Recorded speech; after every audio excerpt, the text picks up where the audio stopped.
Hello, everybody, and welcome to episode 3 of the Sex Work with the Butterfly Princess Steph Marie and Amy Taylor. Episode 3, we're going to be just talking about health concerns, the health concerns that sex workers face. We're also going to be looking at the safety of sex workers, including exploitation and coercion. And we're also going to be discussing harm reduction strategies. So how sex workers can reduce possible harm that may come to them. Hi Amy, thank you for joining us for episode 3 again. Hi, nice to be back. Yeah. So this way about health concerns. So let's talk about STIs first of all, because obviously sex workers are at increased risk of STIs due to the nature of the work. The frequency of sexual encounters and potential lack of access to protection can exacerbate the risk. Yes, you're correct. So, obviously, health is a critical aspect of our work. We are physically involved with our clients. So despite barriers and best efforts, we face unique risks and challenges. These are hard things to talk about. Some sex workers get very angry when you talk about elevated risk from having more partners. They feel judged and they lash out. That's usually both internal shame and being bad at statistics, because look, more partners, even with safety, equals more risk. And I know people love to say, well, it could happen with anybody. Yes, that's true, but statistics, math is math. More partners is more risky. That's a fact. But we also suffer physical violence as an indirect consequence of criminalization. We face loss of access to healthcare if we tell the truth about being a sex worker. So we call the strategies to mitigate this harm reduction. That's the term that's used. And these protective measures can ensure well-being. And the reason they matter so much is because sex workers are not an island. They are interacting with husbands who go home and interact with wives. So diseases are not in a closed box, right? So it matters for all of society. Again, even if you hate sex work, you should care about disease because it can affect you too. So yeah, STIs, that's a risk factor. There is an increased risk when you have increased partners. Don't at me, escorts, learn statistics, please. And the frequency of encounters can tear down mucous membranes from more friction, can increase potential for disease. Things like drug use and not sleeping can affect the immune system so that you're more vulnerable to diseases that you may be exposed to. But we know that condoms and other barrier methods are crucial to use as preventative measures when you have sex. In fact, everybody dating should use them. If you're on Tinder, you don't know where that person is either. And then, of course, regular STI testing, so that if something happens, you can cure it or, inform others or, not spread risk. You owe it to others. And in fact, it's a legal civil wrong. It's a tort to know that you have a disease and spread it to others. In some places, it's actually a criminal offense to know that you have a disease and spread it to others. So it's also wrong, folks. If you care about other humans, don't do that. And then treatment services are certainly essential because many of these are curable with, treatment, and the sooner you catch them, the less damage is done and the less you would spread disease. What about mental health? Because obviously the things that we've mentioned in the previous 2 episodes, with the stigma and discrimination associated with the work of the work of sex workers, this must lead to an enormous amount of stress and anxiety for the sex worker. You've talked in some of your other shows that I've enjoyed watching about what bullying and what hate can do to mental health. you've talked about your own struggles in that Yeah. world. So Yeah. imagine being told, like me, 10,000 times a week on the internet that you're an evil whore who should die. So it's not great. It's not great. And that causes significant stress and anxiety, having to lie all the time to stay safe, um, fear of legal repercussions, the clandestine nature of the work, serving even clients who, while they enjoy your labor, clearly sort of also hate you. Um, all of those things are problems. There are wonderful organizations providing access to mental health services. Many mental health professionals will not work with us, but there are many who do, which is wonderful. Counseling support groups. We have our own groups. We have get-togethers in New York where we all hang out if you want. And we're not a monolith. We're an industry. We fight and we have our issues, but we're a family. And for me, for instance, I will stand for sex workers my entire life, even the ones I don't like and who don't like me. I don't care. They're my people. So there are ways that we cope and ease the stress of our profession. Obviously, the stress and anxiety will be even more exacerbated now with the invention of social media. Oh. Mean anyone can be face discrimination or whatever from whatever on social media, whether you do something that they don't like. It's not just aimed at sex workers, but the invention of social media has got to play a big impact on. Right? People are awful. They're the worst. I guess they're just sad and lonely and they want to tell you like that they hate you. And they hate you no matter what. You've never done anything like what I do. And they're asked, like, what's the matter with me? I have never gone on the internet and just insulted a stranger.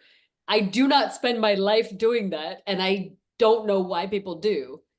I guess they're sad and lonely. It's so weird. Yes, of course. Anyway. Obviously, substance abuse. So, substance abuse can be both a coping mechanism and a risk factor for sex workers. It can increase vulnerability to violence,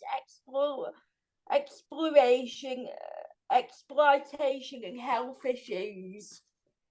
That's correct. So, a lot of times coping with what we just talked about, stigma, shame, bullying, it can feel like you want to drop out and maybe you want to get drunk or high. There are sex workers who, if you're seeing a client you don't particularly like, but you need to pay rent or pay for your child's diapers, it's easier to do the work if you're not sober. There can be clients who want to do drugs with you and you don't want to lose the client because you need the money. Ask any stripper. There's a lot of alcohol consumption all night at work. They finesse clients where sometimes they have the bartender make a drink that actually has no alcohol in it and the client doesn't know. That's a stripper secret. Because they can't be drunk all night every night, right?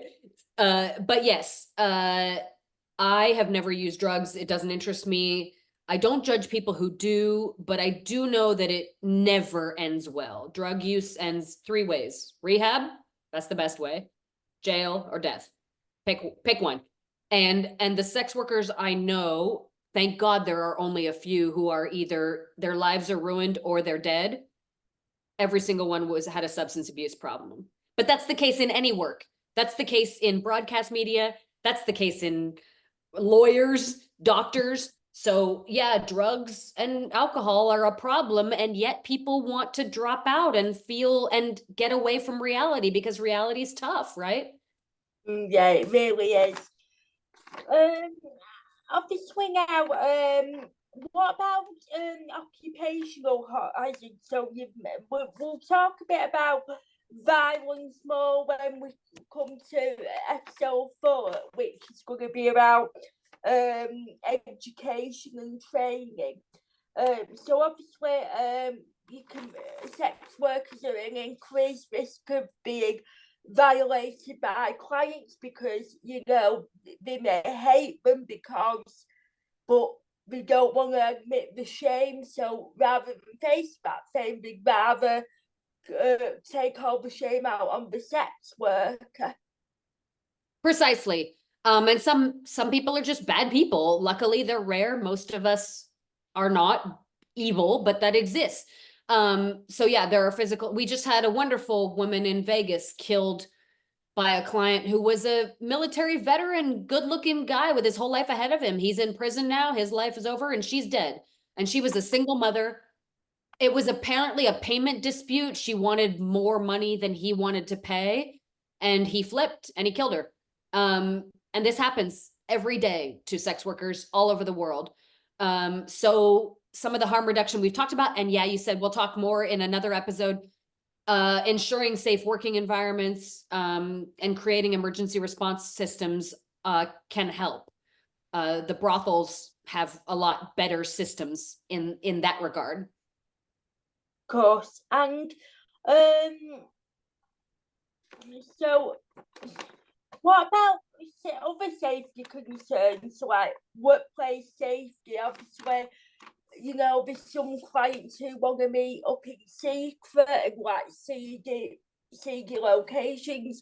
We've talked a bit about in the previous episode where we talked about cultural attitudes, where like the Netherlands, for example, the work takes place in like a place where, you know, the sex worker can feel protected, but the client may not want it to take place there. So there's a whole lot of different issues surrounding that. Yes, so there's a weird aspect where some customers like it to be seedy, like the streets with like Figueroa in Los Angeles, where they drive down the street. They enjoy the hunting aspect of seeing the sex workers walking on the street. They look very vulnerable. You know, the pimp is across the street watching, but the girl's almost naked, walking. She's very young. It feels like hunting, and that feels powerful to bad clients who like to feel powerful over women. And they like the seediness of it. They like the less safety. That's a thrill. There's a thing called touring and in-call.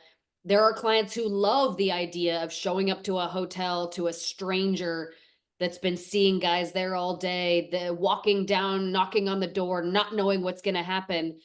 This is some bored middle management married guy, and this is a thrill to him. And it can actually follow the addiction model, where the more thrill they get, the more thrill they start to seek. And so that promotes these kind of seedier workspaces where, to your point of what you said, safe spaces, well-lit zones, presence of security, access to emergency services, those are all better, but correct. The worst among clients don't like any of that and push against it. And that's a real problem. There are a certain percent of men who seek out sex workers because they like the power. Now, that's not all. None of my clients were ever abusive. We're never seeking that. But I've been very lucky in my past. There are some men who what they enjoy is the weakness of the sex worker, and that's, to me, disgusting, and the law has to deal with that. Well, and obviously as well, we've got the issue with of exploitation and coercion. I mean, we talked about this briefly in another episode, where this can sort of come into play when you have a pimp that, you know, wants to control you and wants to control who your clients are and how much you charge them and what you do with them. Yes. There are, like we just spoke of, there are people who are turned on by the idea of controlling another human being. I struggle to relate to that. I want to control nobody, and I don't want anybody to control me. I want to like be free and just hang out with my little dog. But there are people like that. And yeah, some of them are pimps. Some of them are the state government. I was arrested by a police officer who then wanted to control me and have me date his brother, and he would manage it. So obviously I did not do that. But a lot of particularly men I once had a client who wanted to look me in the eye and tell me that he owned me at that moment. And I laughed. I was like, you don't own me and you never will. And that made him very sad and angry, and I don't give a shit. But there are people who are turned on by the control of another human being and or make money off it. And I very much like where the law goes after those strongly.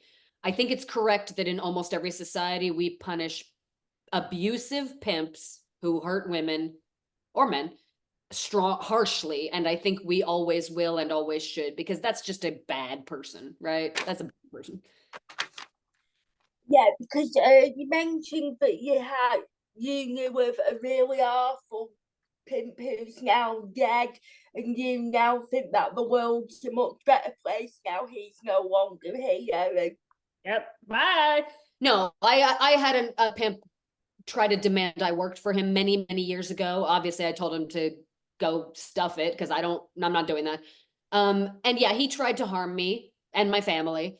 Those are just garbage people. And there are clients who try to control you. And not all pimps are men. There are madams who are not always good either. And then there are managers who are wonderful and they abuse nobody, and they help sex workers who are maybe immigrants that don't speak the language, and they help them. I know some managers pay for college and help the transition out of sex work. So it's not a monolith, but where there's coercion and exploitation, oh yeah, throw the book at them. I'm fine with everything legal being used to destroy any exploiter or coercer's life. Fine with me.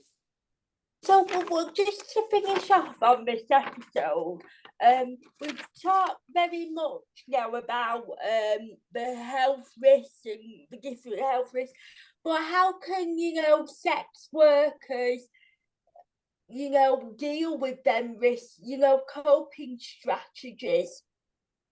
Yeah, so we have support networks. There are peer networks, a lot of them internet. Look on X, Twitter. There's YouTube channels where sex workers talk.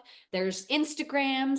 There are legal rights training. You can talk to an SWOP or Coyote chapter in most cities in most countries.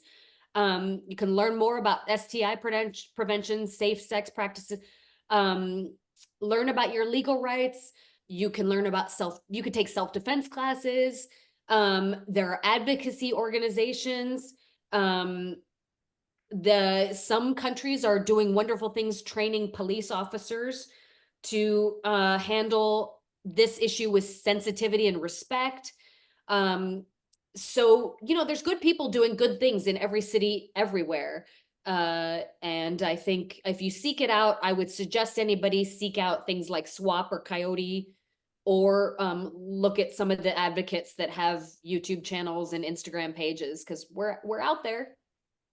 Well, thank you, Amy. This now concludes episode 3. Join us again soon for episode 4. Thank you. Thank you. It was fun. Thank you.